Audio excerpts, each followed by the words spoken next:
नमस्कार।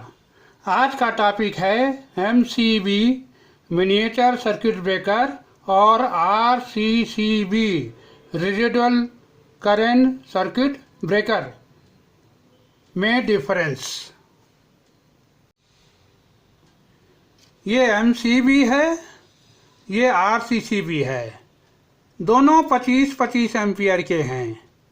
देखने में दोनों बराबर साइज के लग रहे हैं और ये नॉर्मल स्विच है 5 एम्पियर का। अब क्या होता है, नॉर्मल स्विच को नीचे दबाइए तो ऑन हो जाता है, ऊपर दबाइए तो ऑफ हो जाता है।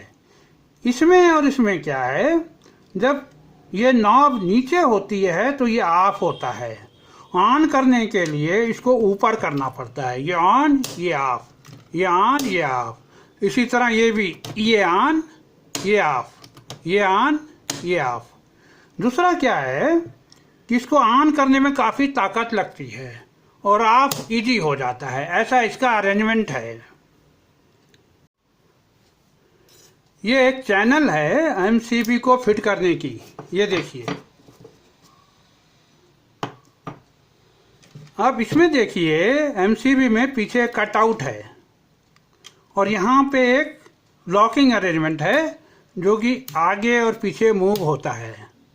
तो इसको फिट करने के लिए पहले इसको हम बाहर पुश कर देते हैं और यहाँ पे देखिए ये 90 डिग्री पे कटआउट है, यहाँ पे डीप है थोड़ा। तो जिधर डीप है उधर पहले ये चैनल लगाते हैं, बाद में इसको ऐसे दबाते हैं और ये प्रेस कर देते हैं, ये लॉक हो गया।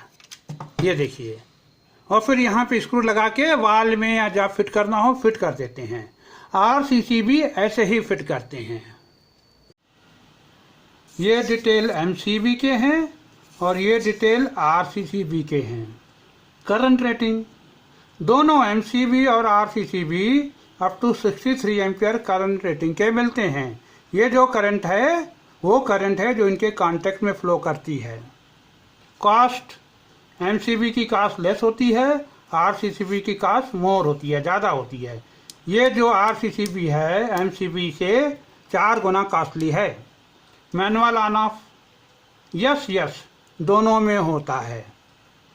ट्रिप लेवल एमसीबी में जनरली फिक्स, आरसीसीबी में भी फिक्स होता है, मगर अंतर यह है कि यहाँ पे मिली एम्पियर में डिफाइन करते हैं। जैसे 30 milli ampere, 100 milli ampere. 30 milli ampere का मतलब है जब इसमें आरसीसीबी में लाइन और न्यूट्रल करंट का डिफरेंस 30 मिली एम्पियर से ज़्यादा हो जाए तो ये ट्रिप हो जाता है। इस केस में ट्रिप लेवल लोड करंट पे डिपेंड करता है। जैसे 63 एम्पियर का एमसीबी है तो इसका ट्रिप लेवल जो होगा एमसीबी का वो 63 एम्पियर से थोड़ा ज़्यादा होगा और यहाँ पर मिली एम्पियर में होता है। अर्थ फॉल्ट प्रोटेक्शन एमसीबी में नहीं होता, आरसीसीबी में होता है। ओवरलोड प्रोटेक्शन एमसीबी में होता है, आरसीसीबी में नहीं होता। ये मेजर डिफरेंस है। अर्थ फॉल्ट प्रोटेक्शन आरसीसीबी में होता है और ओवरलोड प्रोटेक्शन एमसीबी में होता है। इलेक्ट्रिकल शॉक प्रिवेंटेशन आरसीसीबी में होता है, एमसीबी में नहीं होता। यहाँ ये इसलिए है क्योंकि यहाँ अर्थ फॉल्ट प्रोटेक्शन है, इसी से हमको इलेक्ट्रिकल शॉक प्रिवेंटेशन मिलता है।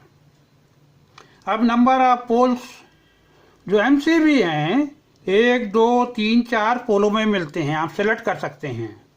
ये 2 पोल का है एमसीबी। और आरसीसीबी अगर सिंगल फेस है तो 2 पोल का होता है, 3 फेस है तो 4 पोल का होता है। ये 2 पोल का है। सिंगल फेस में 2 पोल इसलिए होते हैं, एक लाइन के लिए एक न्यूट्रल के लिए। इसके लिए दोनों चाहिए आरसीसीबी के लिए।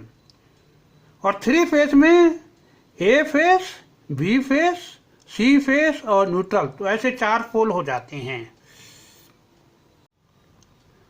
फॉर हाउस वायरिंग रिक्वायर्ड ये जो एमसीबी और आरसीसीबी हैं दोनों हाउस वायरिंग में लगाते हैं। यूजेज एमसीबी का यूज होता है होम्स, कॉमर्शियल, इंडस्ट्री। आरसीसीबी सब जगह यूज करते हैं, होम्स, कॉमर्शियल, इंडस्ट्री।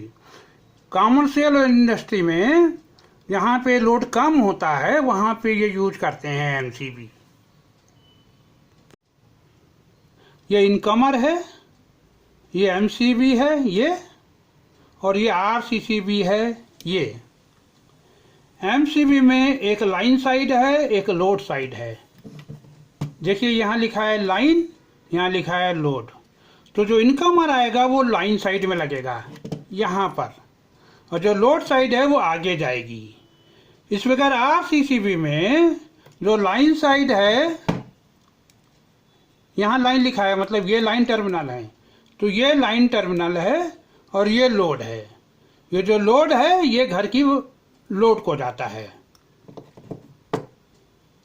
अब जो रेड वायर है ये रेड में लाइन में लगेगा। ये न्यूट्रल है, ये लाइन है, क्योंकि ये रेड है। यहाँ पर रेड नहीं दिखाया है मगर यहाँ पे न्यूट्रल लिखा हुआ है, मतलब ये लाइन है, ये न्यूट्रल है, ये लाइन है, ये न्यूट्रल है। अब देखिए यहाँ पर पहले मैंने एमसीबी लगाया है, बाद में आरसीसीबी लगाया है। मान लीजिए हम क्या करें कि पहले आरसीसीबी लगा दें, इनकमर आरसीसीबी में आए और फिर एमसीबी लगाएं। तो इन दोनों में क्या अंतर है मैं बताता हूँ। देखिए यहाँ पर अगर फॉल्ट आया तो ये फॉल्ट करंट पूरे में फ्लो करेगी, एमसीबी में भी फ्लो करेगी, तो ये ट्रिप करेगा। इस प्रकार अगर यहाँ पे फॉल्ट आ जाए तो भी एमसीबी में फ्लो करेगी, ये ट्रिप कर जाएगा। तो एमसीबी हमेशा काम करेगा, फॉल्ट यहाँ आए या यहाँ आए। इस केस में अगर फॉल्ट यहाँ आया तो एमसीबी में करंट फ्लो करेगी, ये ट्रिप कर देगा, प्रोटेक्ट करेगा हमको। लेकिन अगर फॉल्ट यहाँ आया तो फॉल्ट करंट ऐसे फ्लो करेगी, ये एमसीबी में नहीं फ्लो करेगी। तो एमसीबी फॉल्ट को प्रोटेक्ट नहीं करेगा अगर फॉल्ट यहाँ पे आता है तो। ये हमने वायरिंग दिखा दी। ये एमसीबी है, ये दोनों वायर ये हैं क्योंकि एमसीबी का लाइन ये है। उसके बाद ये लोड हैं, ये जो दो वायर हैं वो ये दोनों वायर हैं, और ये जो लोड पॉइंट है वो ये है। यहाँ पे हाउस का लोड जाएगा। ये रेड वाला इधर लाइन और इधर लाइन में कनेक्ट होगा, इसके आउटपुट में और इसके इनपुट में। जो ब्लैक वाला है न्यूट्रल में कनेक्ट होगा। तो जब कनेक्शन होगा तो यहाँ पे आपको देखना पड़ेगा, टर्मिनल पे मार्किंग होती है तो सही कनेक्शन करना पड़ेगा। अब यहीं समाप्त करते हैं।